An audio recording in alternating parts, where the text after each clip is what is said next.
Well, good afternoon and welcome to the third floor conference room of Waco City Hall. I'm Larry Holsey, Director of Municipal Information and Communication for the City of Waco, and I'll be your host for this weekly press conference that we have. Today we have a good group of panelists and we have our new mayor. But before I introduce anybody, I want to tell everybody kind of how we're going to proceed. Downstairs in our studio we have an American Sign Language interpretation going on that you'll see inserted in the right-hand corner of the picture, because we want to make sure everybody in this whole community knows what we're saying. And also, we're recording a complete Spanish translation of everything that's being said, so that later this afternoon at 4:30, we'll be playing back a full video of this, but we'll lay the audio translation in Spanish over that, so all of our Spanish-speaking population will be able to hear it as well. Typically, we have our City Council District 2 Representative Hector Sabito to introduce that, but he was not able to be with us today, so we do have Esmeralda Hudson, who is our City Secretary. And Esmeralda, if you don't mind, would you please invite our Spanish-speaking audience to be a part of our replay this afternoon at 4:30 in Spanish. I don't mind at all. Para ayudar a nuestros ciudadanos que hablan español a saber lo que se dice durante esta conferencia de prensa, un traductor está grabando una traducción en español en vivo durante esta conferencia de prensa. Esa grabación completa en español reemplazará el sonido de inglés en la video, y una versión en español de toda la conferencia de prensa se reproducirá en el canal de cable de la ciudad de Waco aproximadamente a las 4:30 de la tarde. Puedes ver la conferencia de prensa en el canal 10 o para internet en vivo en wcc.tv.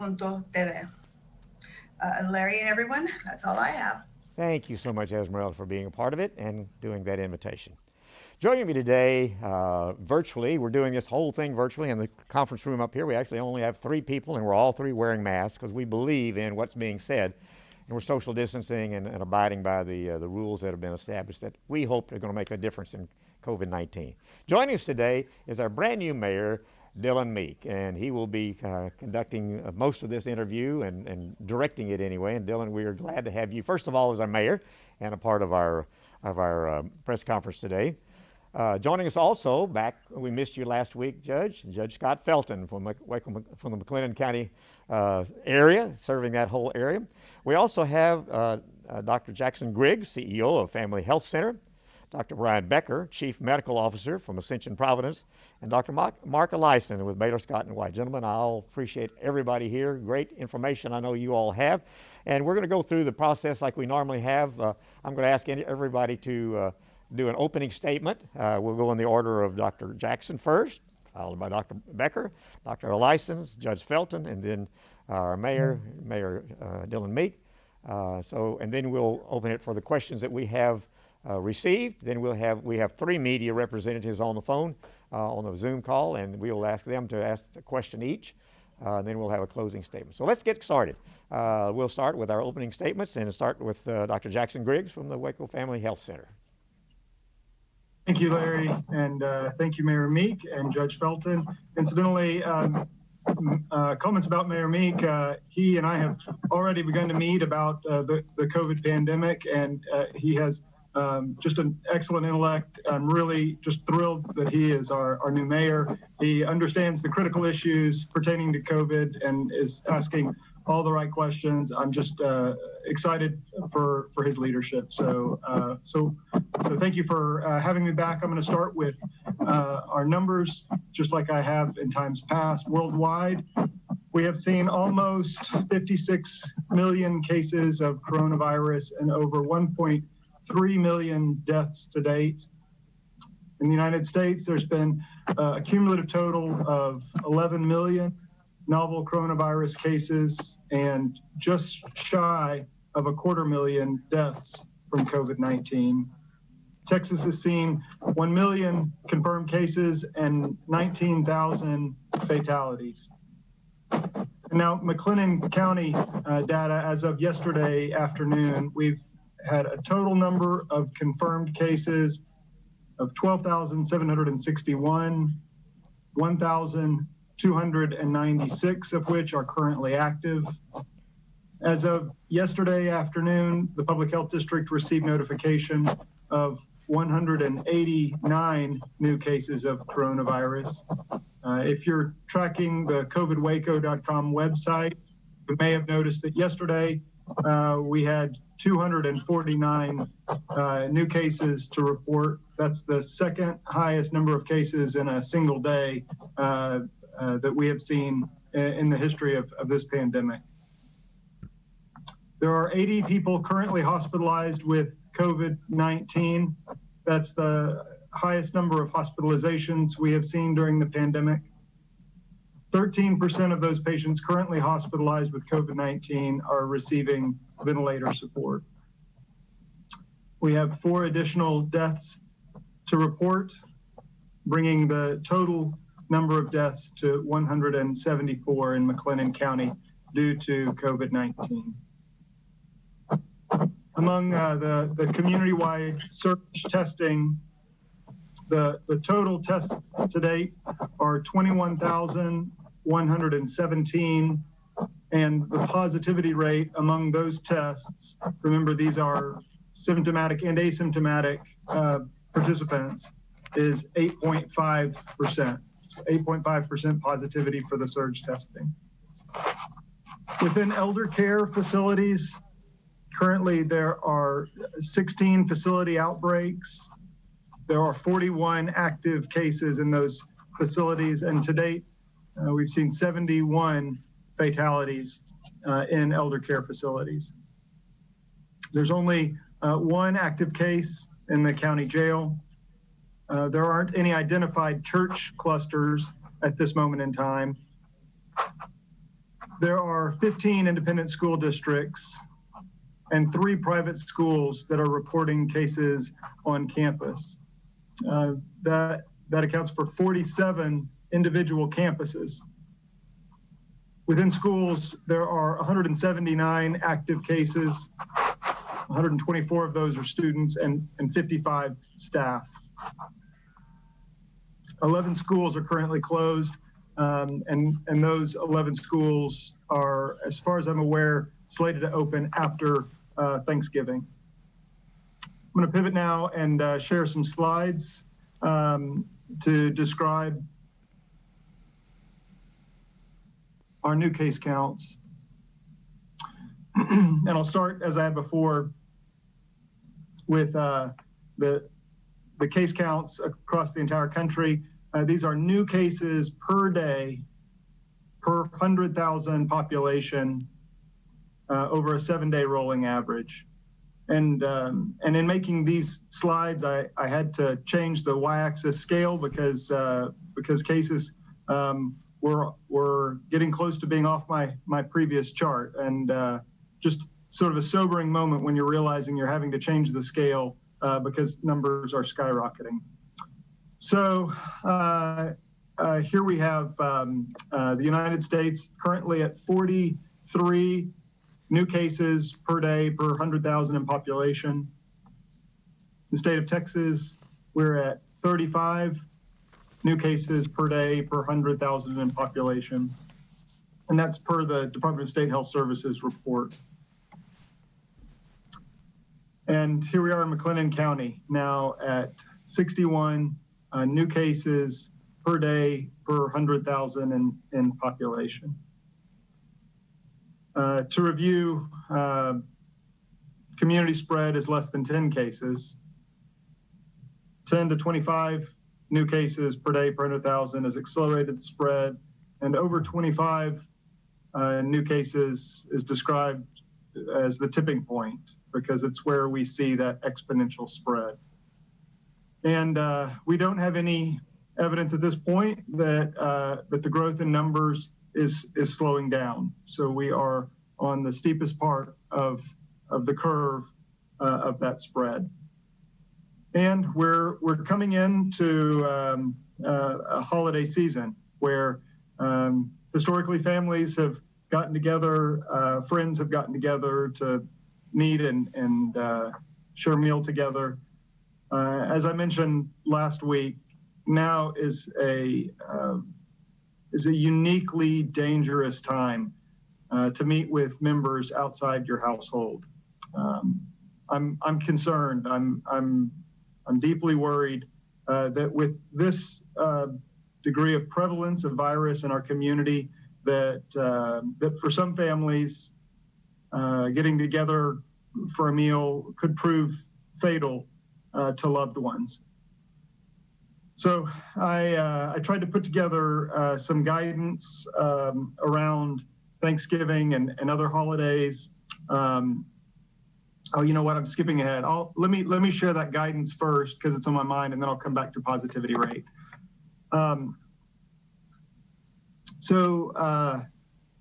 First and foremost, if possible, just enjoy the holidays with only those within your household. If you want to connect with others, do so virtually, but not in person. However, if you really must get together in person with non-household members, and I know that a lot of those in our community are really determined to do so. So I thought that at least perhaps we could share some guidance how to do it as safely as possible. So here's that guidance. First, invite as few people as you're willing. Keep in mind that smaller is safer. Set up tables outside and spread the tables apart. Keep chairs at the table at least 6 feet apart from each other. Designate the most respected voice of authority in the group to start off with an announcement of health behavior expectations.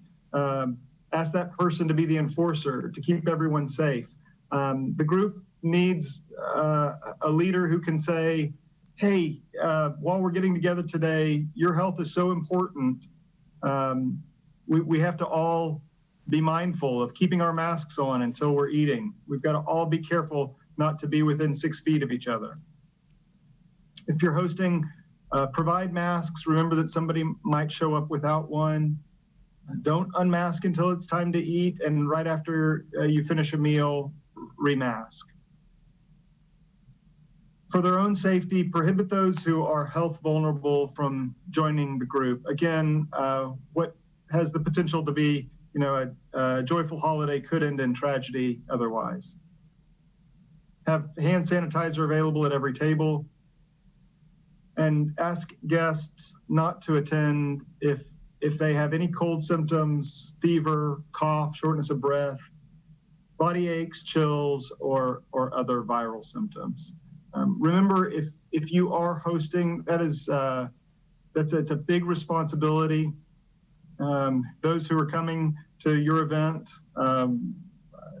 really do need guidance. Please keep these guidelines in mind.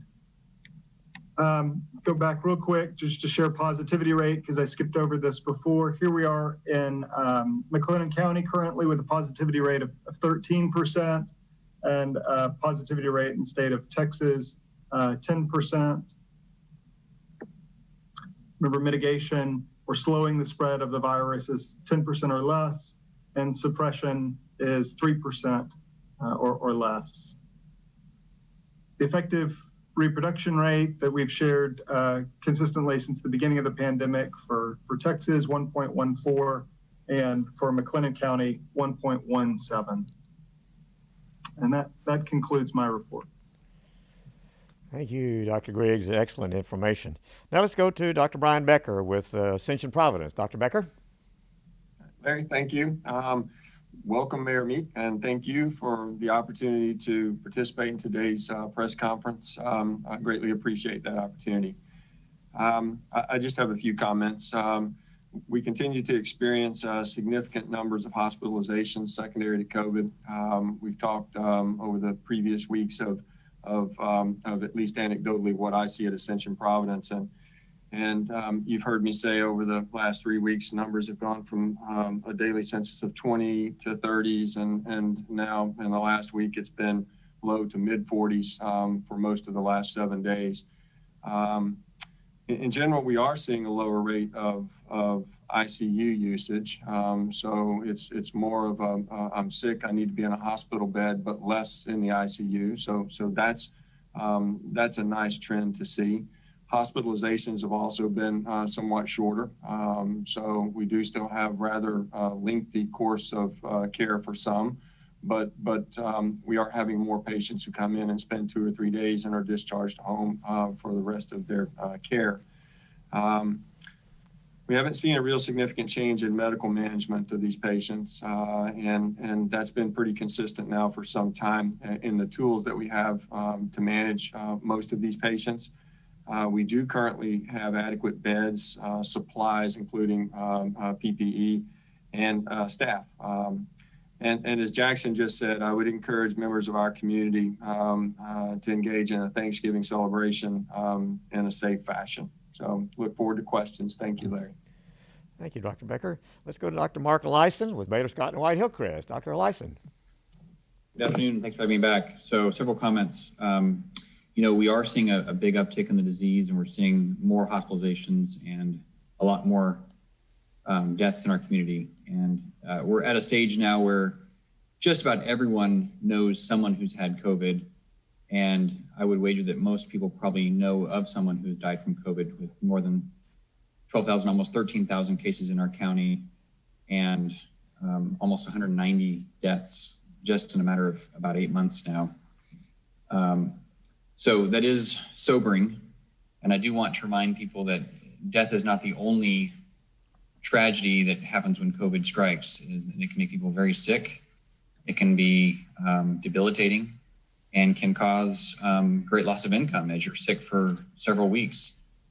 I do want to remind people that several weeks ago on this program, I had talked about my nephew who's 16. He doesn't live in our community, but he had contracted COVID while at a flea market. And so he was outside, so he thought it was safe to not wear a mask. But I don't know the exact details of his behavior, but he did not think he did anything risky. But I'm sure he went to a stall or a bathroom or something without a mask on, and somehow got COVID 2 days later, started having symptoms. And so he was out for the 14 required days, but he was still so sick that he wasn't able to go back to school for 21 days. And about day 14, he was so weak and so short of breath that even just walking down the stairs in his home completely exhausted him and made his heart race, and he was panting, just trying to catch his breath. So you can imagine for a 16-year-old athlete, high school boy, being that sick, what it can do to people who aren't so fit. And that's what it does. So it doesn't just kill people, but it makes them very, very sick. And then I also want to remind people that, you are contagious in those first few days before you even develop symptoms. And that's the part where people think, well, I'm fine. I can have people over. Well, that is a risk. And I've mentioned before, and I'll mention again, that routinely I'll ask my patients, is anyone else at home sick, or do you know how you contracted COVID? Who else is sick with COVID that you know? And oftentimes patients will tell me, I don't have any clue as to how I got this. And yet they have it. And so someone has done something where they weren't safe or cautious. And so as Dr. Griggs mentioned, with Thanksgiving coming up, we want to be really careful. We are already seeing I hate to use the word explosion, but a big uptick in cases and hospitalizations.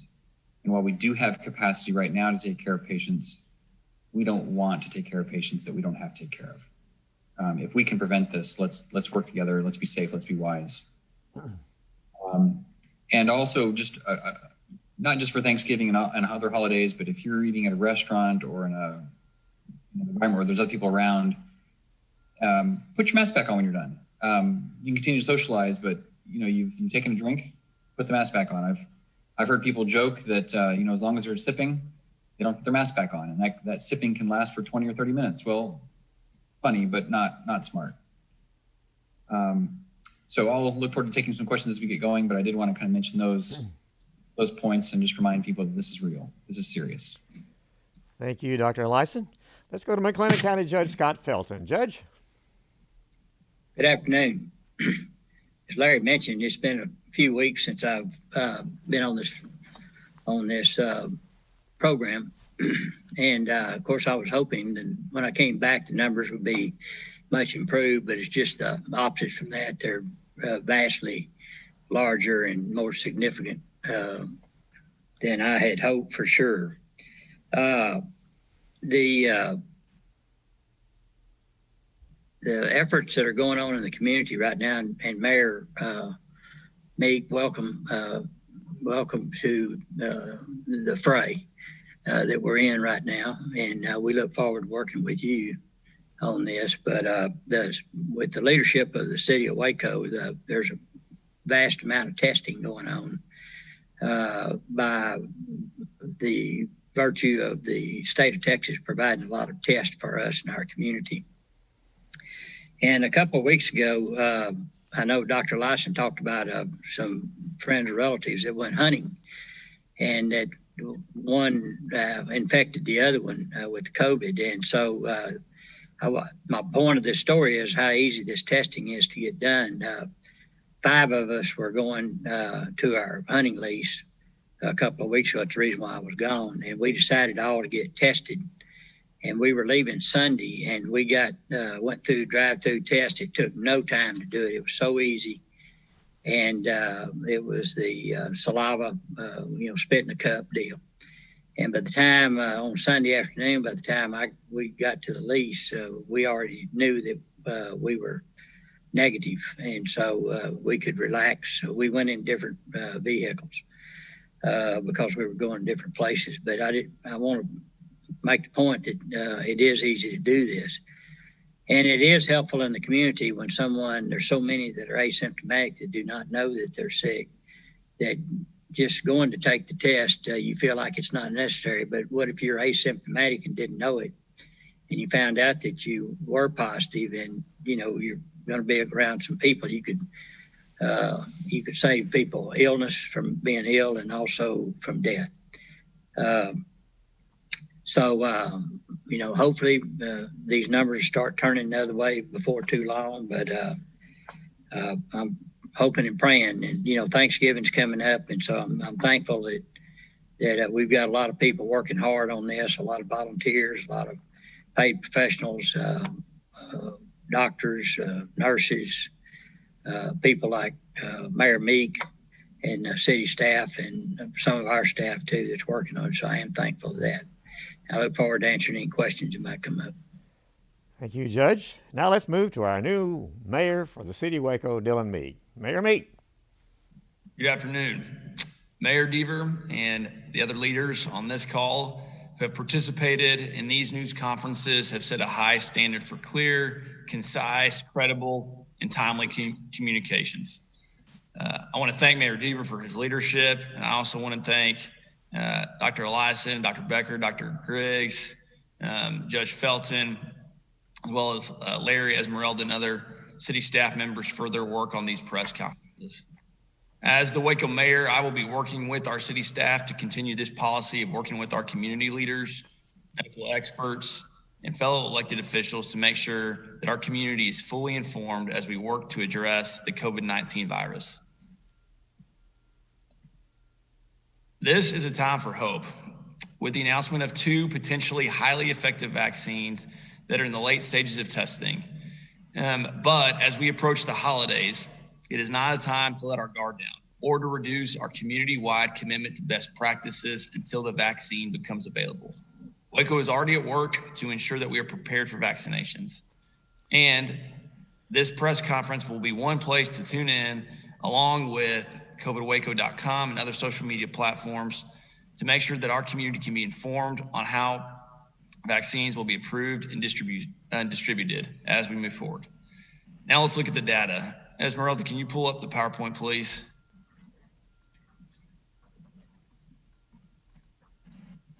Thanks. The first slide is our cumulative cases, which has passed 12,572.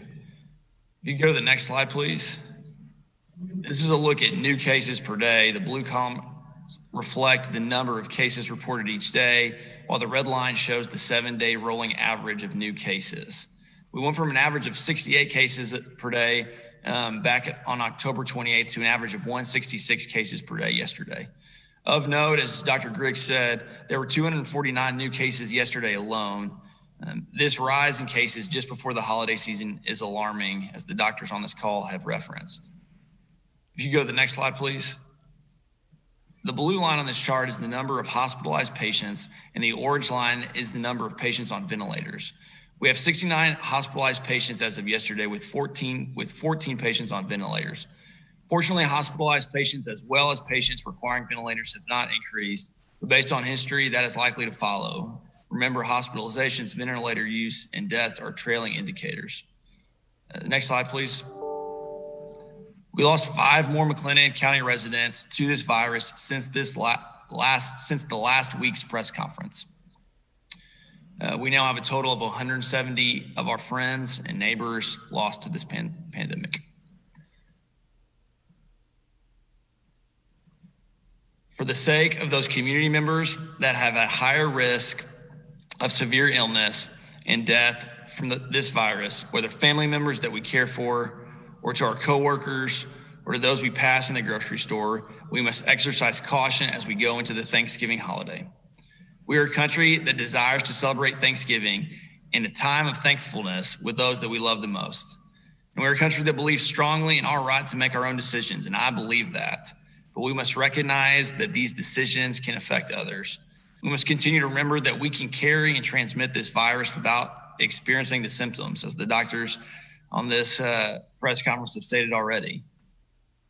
So as you make your Thanksgiving plans, please carefully consider all the risk to the people that you care about, especially those most vulnerable to serious illness and death. Data shows that as this virus spreads, hospitalization rates increase. And as we've talked about, while our ICU capacity is in strong shape now, that is not unlimited. And we've seen in other communities here in Texas, hospitals can reach capacity. Lastly, I'd like to say some closing remarks. Just this first time for this first press conference. And as I've already said, I would like to thank Mayor Deaver for his selfless leadership. We're so blessed to have had him as our mayor.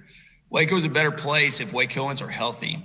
For all public health matters, including COVID-19, my commitment as the new mayor is to continue to convene community leaders, local doctors, and medical experts to provide science-based recommendations to our city leaders and the public with transparency.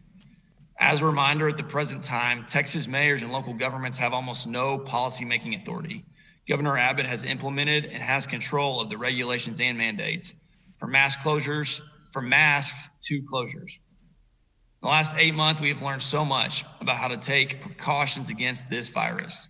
Smart and safe behavior allows us to go about our lives without fear. And I encourage us to exercise wisdom in the days ahead. My prayers are for our city, and my confidence is that good days are ahead. We'll now turn it back to Larry for some questions. Okay, thank you, Mayor Meek, and thank you all. Let's go to the questions. We have a number of them here. This first question is really multiple part, but it talks about vaccines. I'm going to read it the way I have it written here. With the recent announcement of possible successful vaccines against the coronavirus, what would a rough local timeline for acquisition and administration look like? Would coordination be through the state and federal government? Are there priorities in who gets the vaccine? And will county residents need to continue masking and distancing throughout the spring? A multiple bunch of questions. Who wants to grab that one? Dr. Griggs, why don't you take a stab at starting out with that one? And as usual, if anyone wants to jump in, please do so. Absolutely. First, let me kind of contextualize the reports, the positive news that we've received from both Pfizer and Moderna. The two biotech companies, big pharma companies, actually that have shared some good news about the vaccines. On November 9th, Pfizer announced interim efficacy analysis on its phase 3 study after evaluating 94 individuals who either received placebo or the study vaccine to coronavirus. They announced the vaccine had an efficacy of 90%, and then, not to be outdone, Moderna announced 2 days ago that in their phase 3 trials, 95 cases had been evaluated with a vaccine efficacy of 94.5%. So both reports pointed out that there were no serious side effects to the vaccine. So what does this actually mean in terms of the questions that Larry posed? First, this is preliminary good news, and I say preliminary. I'll explain in just a moment, but maybe the good news first. So the seasonal influenza vaccine, when there's a good match, it is 40 to 60% effective.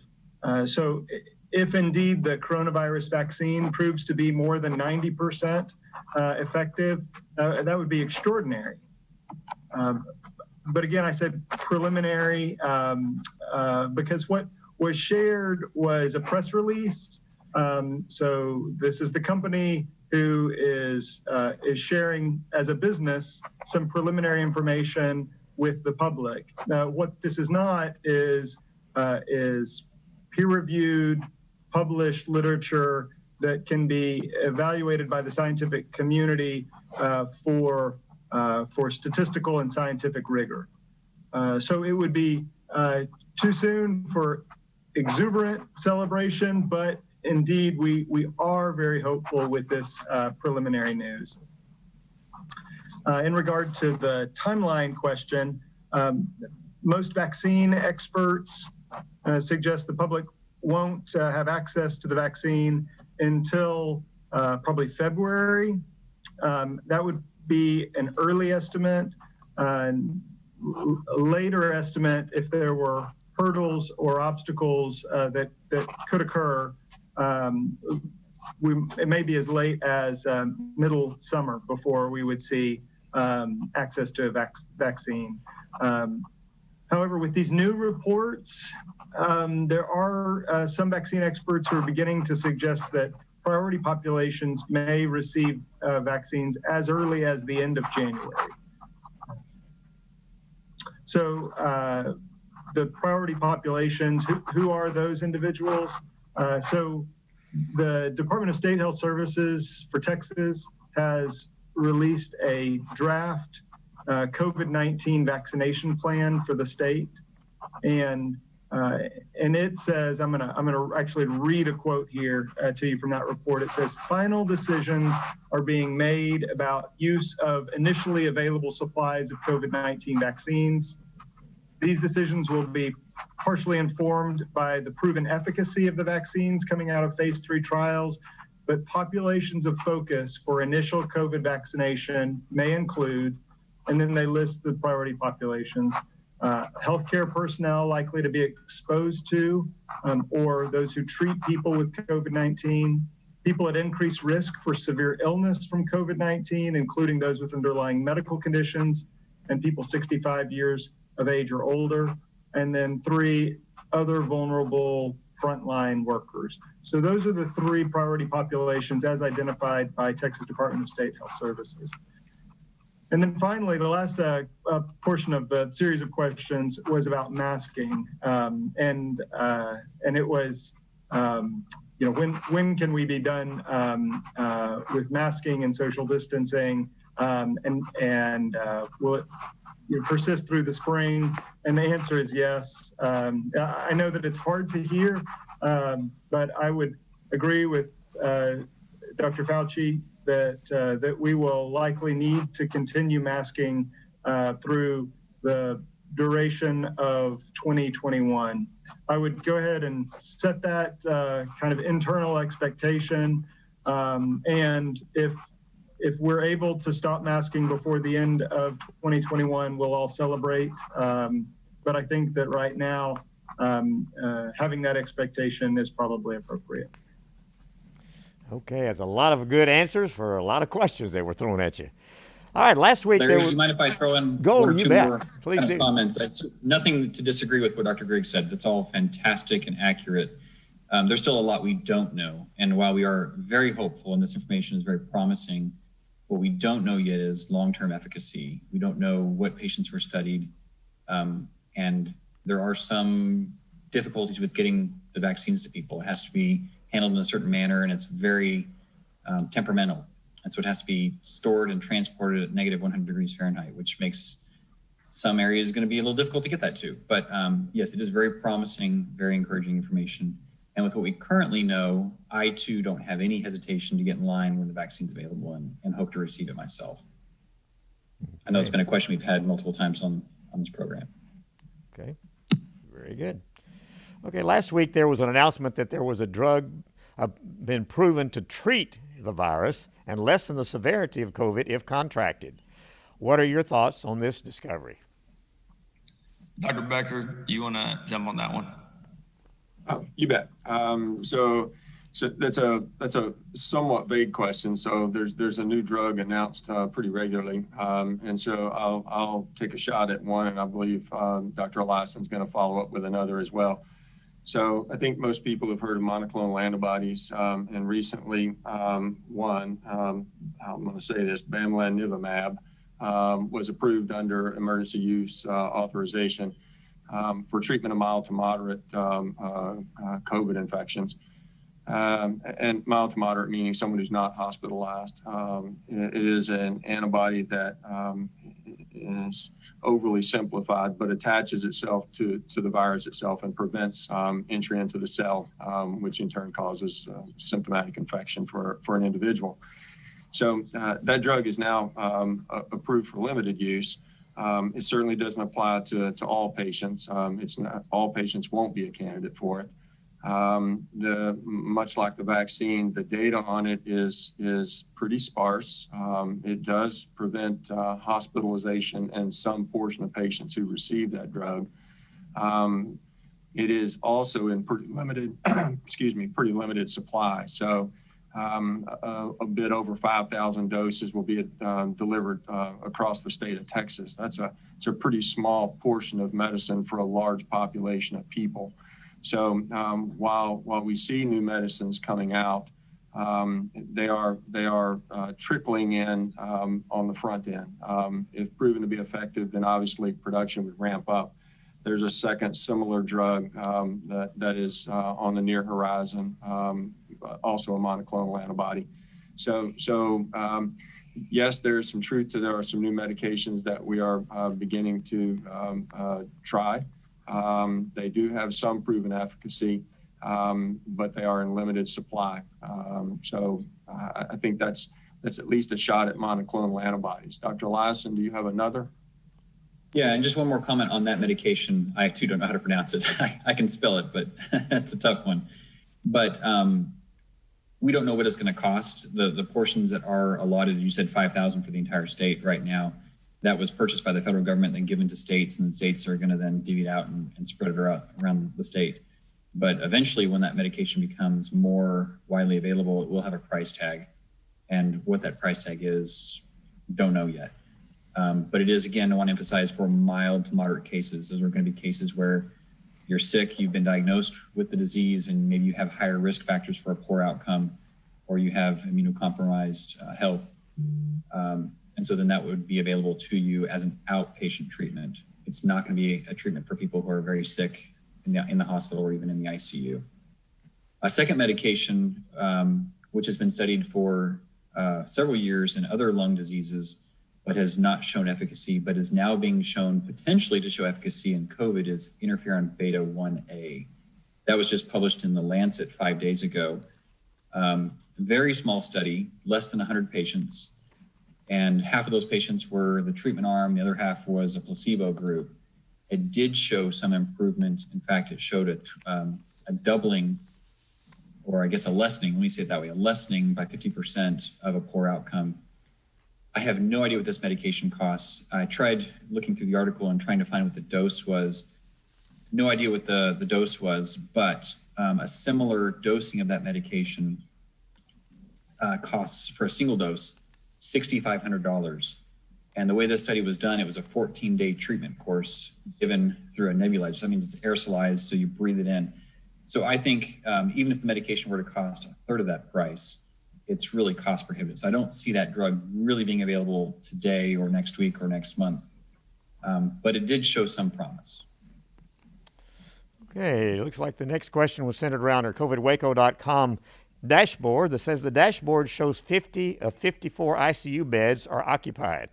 What happens when there are no beds left, and how many of those are COVID patients? I'll throw that to Dr. Becker again, and then again, any other participants want to jump in, feel free to. Okay. This is a question that I think we saw a fair amount when we saw surges in the past. People start to get a little bit more concerned about availability of hospital beds and ICU beds. So it's a natural question for us to see. The 54 ICU beds that you see in the dashboard really reflect the beds that have always been in place at both Hillcrest and at Ascension Providence. They are beds that are licensed as ICU beds. They are beds that function as ICU beds in any normal state.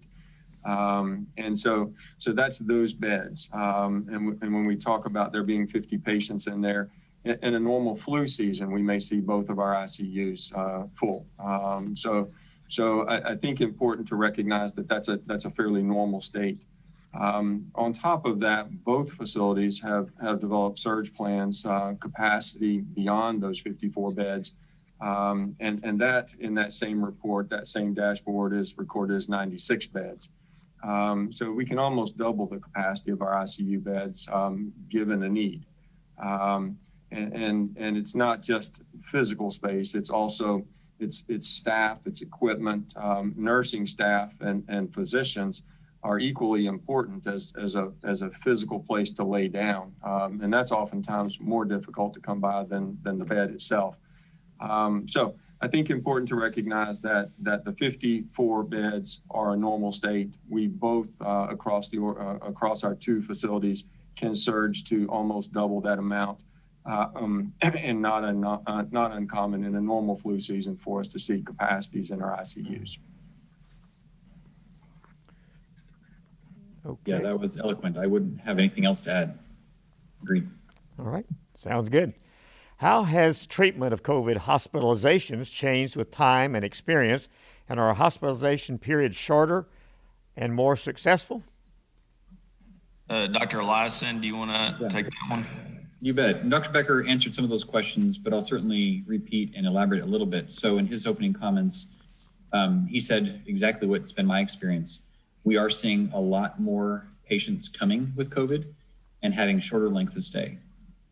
We are seeing fewer patients progress to critical status and to full life support, which is wonderful because when patients do make that progression onto life support, it's a protracted illness.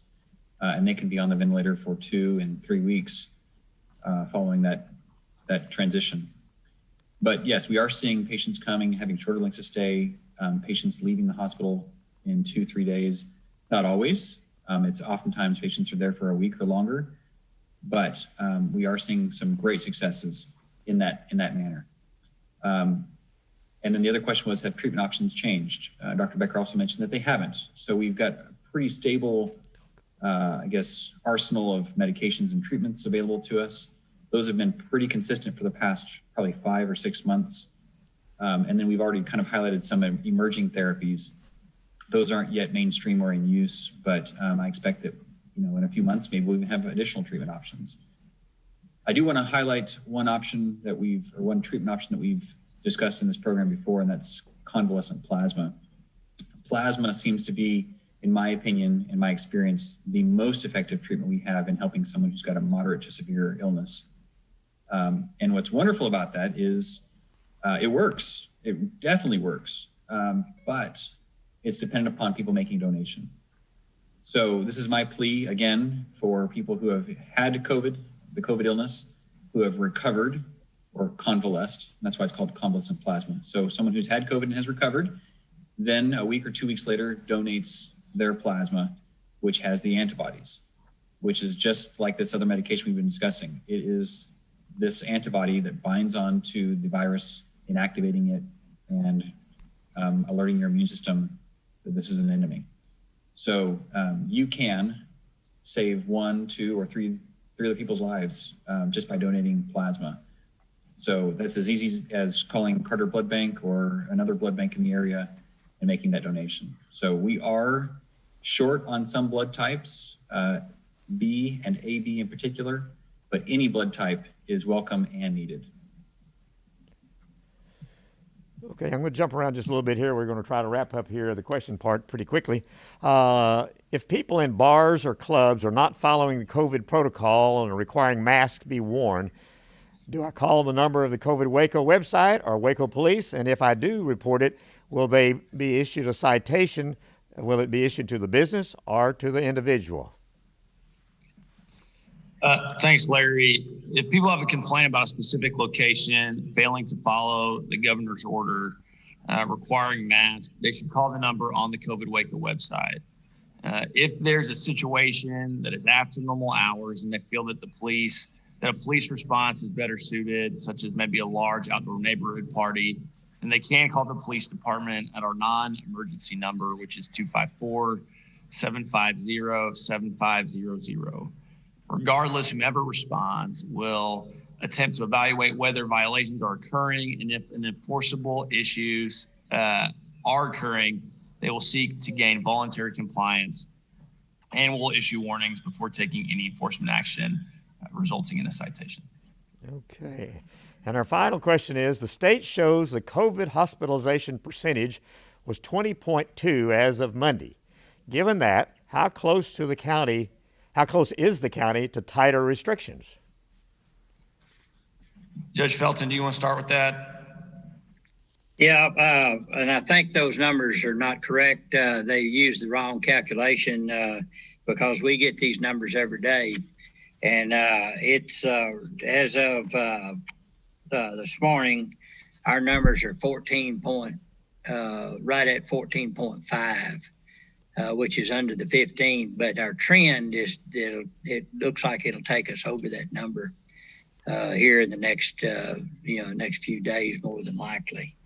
But it's actually the amount of COVID patients divided by the amount of beds available, and those beds have to be qualifying beds that are calculated. This comes from the Heart of Texas Regional Advisory Committee, or Hot Rack as we call it, and it's a combination of McLennan County with the adjoining counties around it that are used in that calculation. Of course, the hospitals are almost totally in McLennan County, but we do care for people in the adjoining counties that come here for treatment. Okay, let's end our questioning on that, and let's now go to our registered media representatives. We have 3 representatives on our call today. We have Jasmine Caldwell from KCEN Channel 6. We have Robin Geske from KWTX News 10. And we have Carl Hoover from the Waco Tribune-Herald. So we'll go to each one individually, ask one question, and we'll hopefully try to do 2 rounds of questions. And we'll go to Jasmine Caldwell first. Jasmine, are you on the line? If you will, please unmute and ask your question. Yes, I'm here. Can you hear me? Sure do. Go right ahead. Okay. Do you think the state needs to issue a shutdown for bars and lower restaurant capacity like they did in the summer? Jackson, Dr. Griggs, do you want to take that question? Yes, I'm happy to. And remember, Jasmine, that I'm going to answer this from a physician standpoint.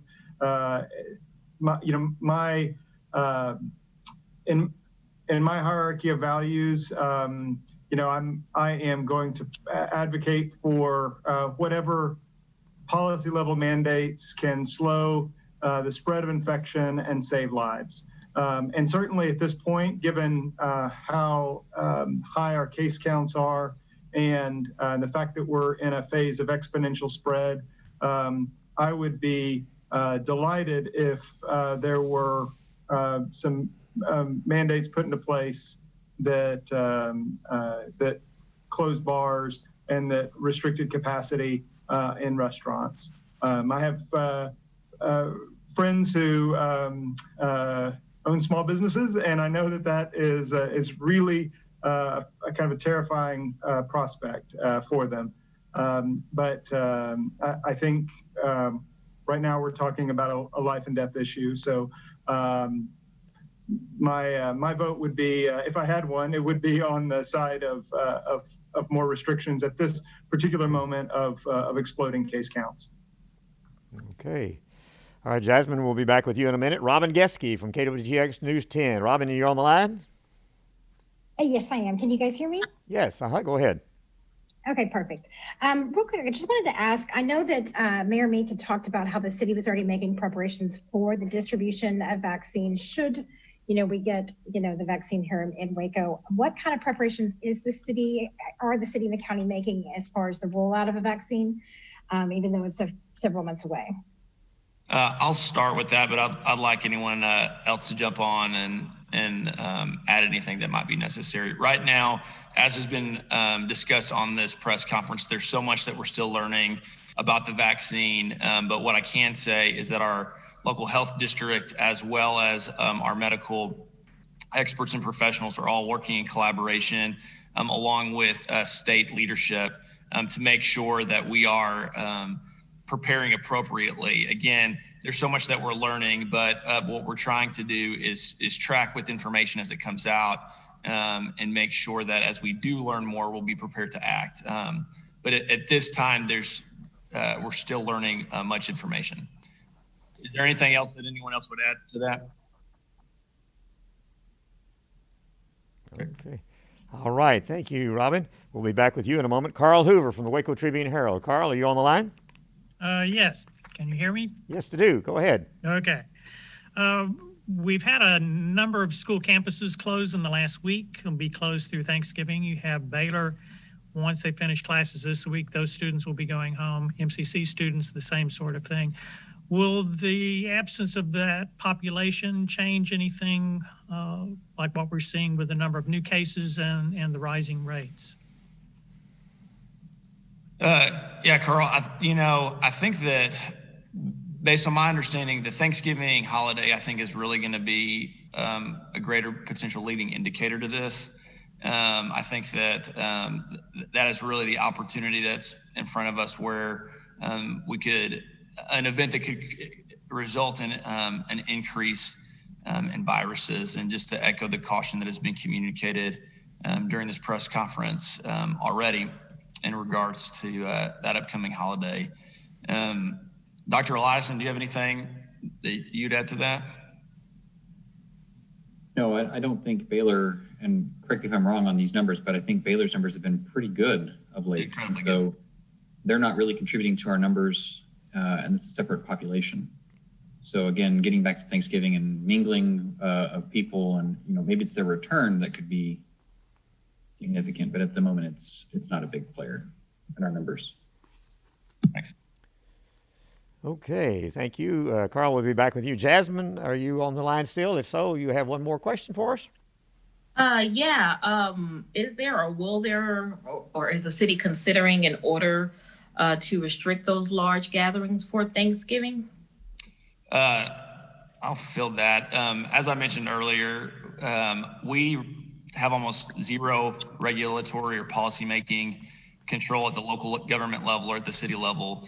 The governor has that control right now, from the mask mandate to restrictions like closures or restrictions on Thanksgiving gatherings. And so at this time, the local government doesn't have the authority to implement any restrictions.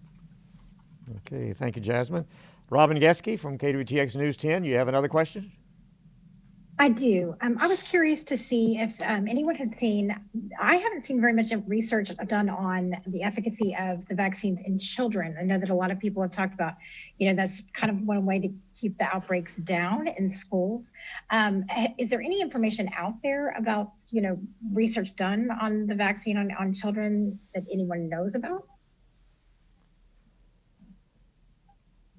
Any of our Yeah, I'll give it a swing. I read the press releases that came out from Pfizer and Moderna, and while they did make mention that the groups were ethnically diverse, who were in the in those that that they were reporting on, I don't believe that they included any pediatric population cases. Usually, those vaccines are smaller in terms of the aliquot of medicine, the amount of actual vaccine in the injection, and sometimes they are different vaccines in terms of the the carrier molecules, so the non-vaccine portion of the fluid. And I just haven't heard anything about about vaccinating the pediatric population and how they will modify the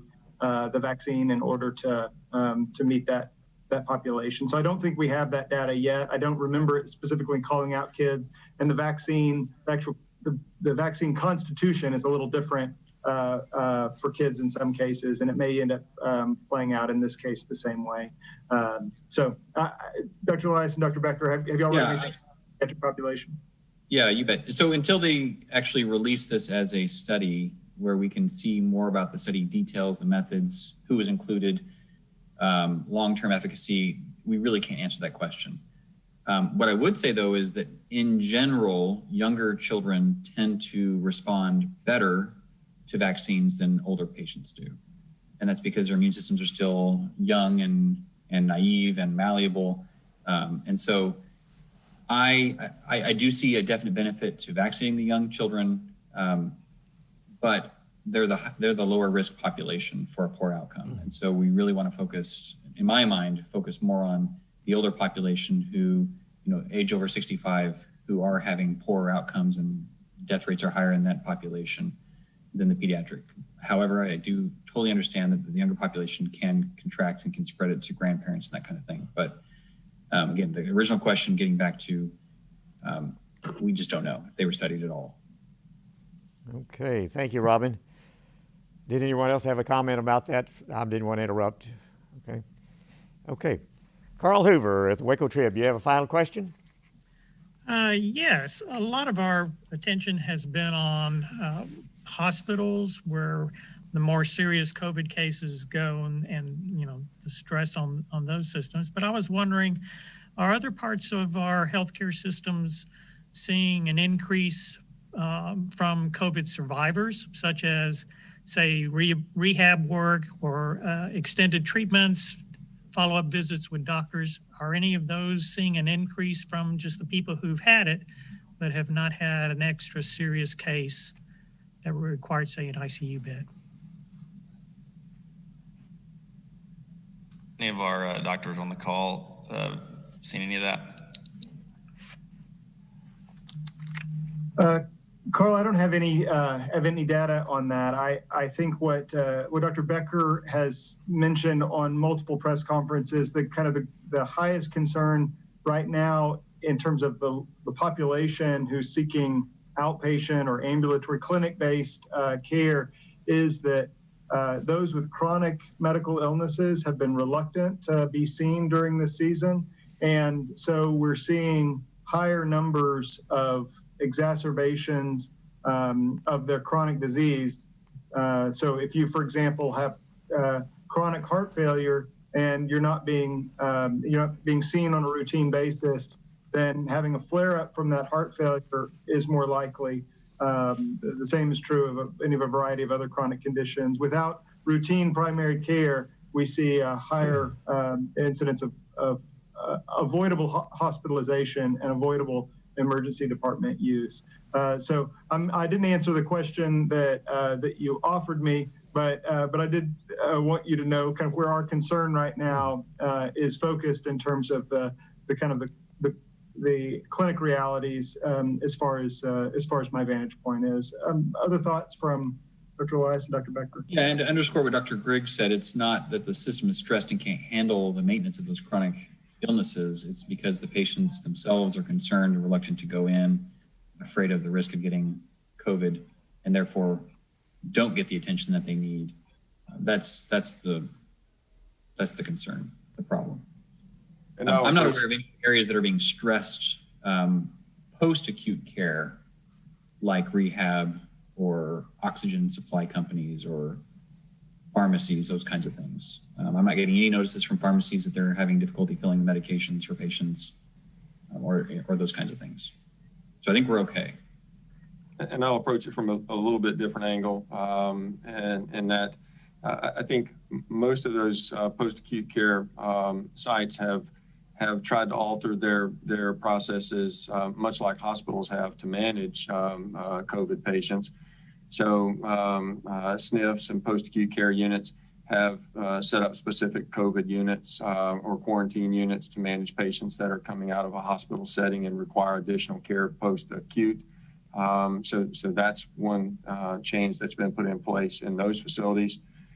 In our clinic system, we set up a complex care clinic to manage patients who are COVID positive but aren't requiring a hospitalization or have a chronic condition that needs to be managed, but they are COVID positive. So I think, and I'm sure other hospital systems have done the same.